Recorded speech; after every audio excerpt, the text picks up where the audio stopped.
Diane Diao pour parler du premier tour des législatives françaises. La NUPES et Ensemble sont au coude à coude, cher. Voilà, la coalition de Macron qui l'emporte seulement de 21 442 voix sur l'alliance de gauche. Donc la coalition autour de Macron et l'alliance de gauche sont arrivés à quasi-égalité. Donc dimanche 12 juin, lors de ce premier tour des élections législatives, avec 21 442 voix d'avance selon les résultats du ministère de l'Intérieur. L'alliance macroniste a remporté 25,75% des voix et la NUP autour de Jean-Luc Mélenchon 25,66%.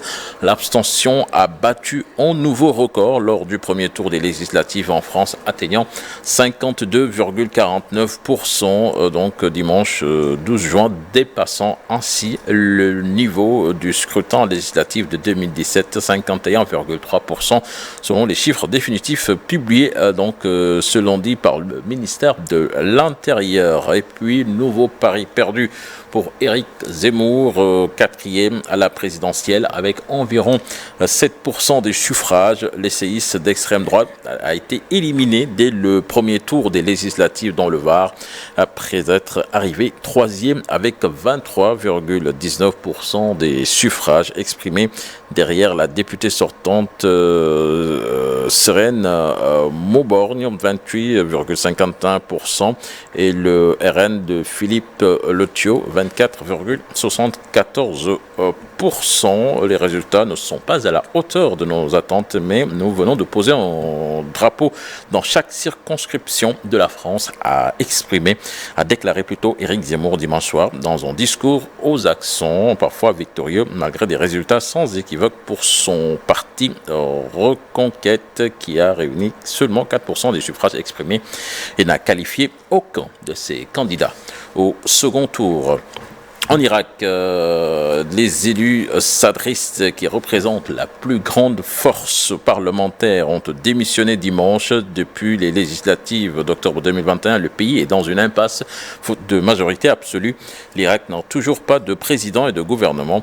Les 73 députés du courant du leader chiite Moqtada Sadr, plus importante formation à l'Assemblée d'Irak, ont présenté donc ce dimanche 12 juin leur démission. Ce geste est destiné à faire pression pour qu'avance la formation du gouvernement en panne depuis les législatives de 2021.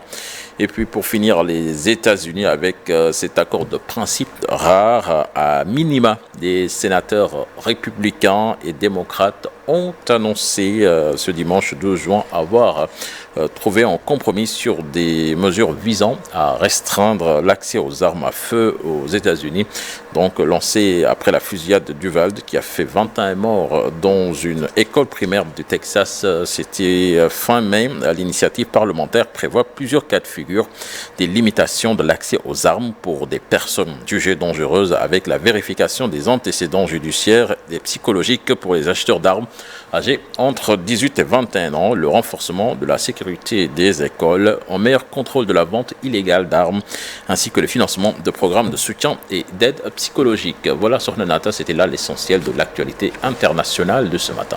Et voilà une sage décision, cher Diane Diao. Merci beaucoup. Rendez-vous tout à l'heure aux environs de 7h et quelques minutes pour l'actualité au Sénégal, et ce sera sous forme de brève. N'oubliez pas, dans la seconde partie, comme tous les lundis, la chronique judiciaire de Daoudemine. Aujourd'hui, il va nous parler de l'article 80, surtout à la lumière de l'affaire Serigne Abdou Mbacké Bara Dolly.